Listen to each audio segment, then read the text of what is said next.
Ntibandetse Karaveri w'imyaka 73 y'amavuko bahimbaga Gikoroto warutuye mu mudugudu wa mpuzamahanga akagari ka Mpinga umurenge wa Gikunda mvura akarere ka Rusizi yasanzwe mu nzu yibanagamo yishwe akaswe ijosi yananoguwemo amaso. Abantu 8 barimo umugore we mukuru, umuhungu we n'umukobwa we batabwa muri yombi. Abaturanyi ba Ntibandetse bavuga ko uwo musaza yari amaze imyaka 6 atandukanye n'umugore we Ntabugi Adele w'imyaka 75 bari barasezeranye imbere y'amategeko, avuga ko umugabo we ashaka kumwica ngo imitungo bari barafatanyije gushaka azayizanire mu undi mugore. Ntibandetse yatandukanye n'uyu mugore babyaranye abana 8 ajya kwibana mu kazu gato umuturanyi yamutije muri uwo mudugudu. Hageze ashaka undi mugore batamaranye kabiri kuko yamutaye amushinja kuba atagishoboye gutera akabariro. Uyu musaza wari umaze umwaka yibana mu nzu yaratunzwe no kwenga urwagwa bita indakamirwa akarugurisha mu tubari, hakaba n'abazaga kurunywera iwe aho yaracumbitse, aho icupa yarigurishaga amafaranga 1000.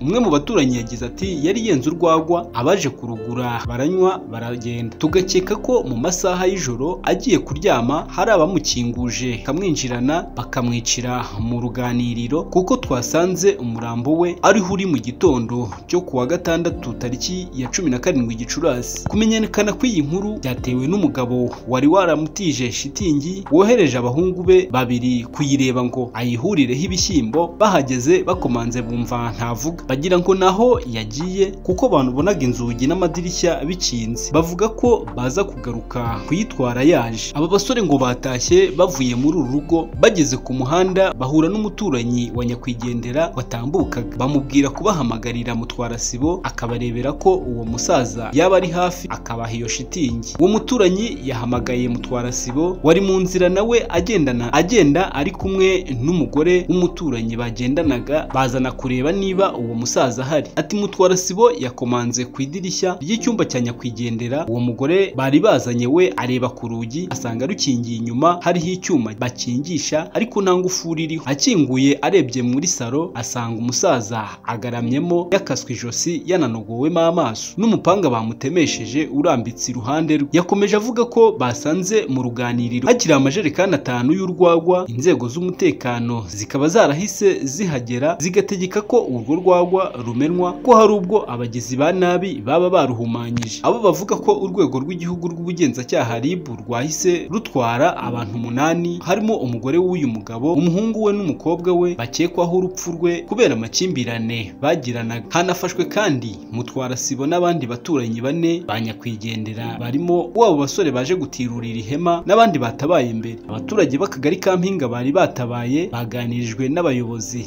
n'inzego z'umutekano, bagirwa inama yo kujya bagaragaza ibibazo biri mu miryango no gutangira amakuru ku gihe ku cyo bakeka cyose cyahungabanya umutekano w'abaturage. Umuyobozi w'akarere ka Rusizi Sindayiheba Fanuel yavuze ko umurambo w'uyu musaza wajyanywe ku bitaro bya Gihundwe. Mu magambo ye yagize ati inzego zibishinzwe zahageze, umurambo wajyanywe ku bitaro bya Gihundwe gukorerwa isuzuma. Iperereza rirakomeje ngo hamenyekane impamvu y'uru rupfu. Yakomeje yihanganisha abaturanyi n'umuryango mugari wabuze umuntu. Akomeza gusaba abaturage kwirinda ibintu byose byakwambura umuntu ubuzima.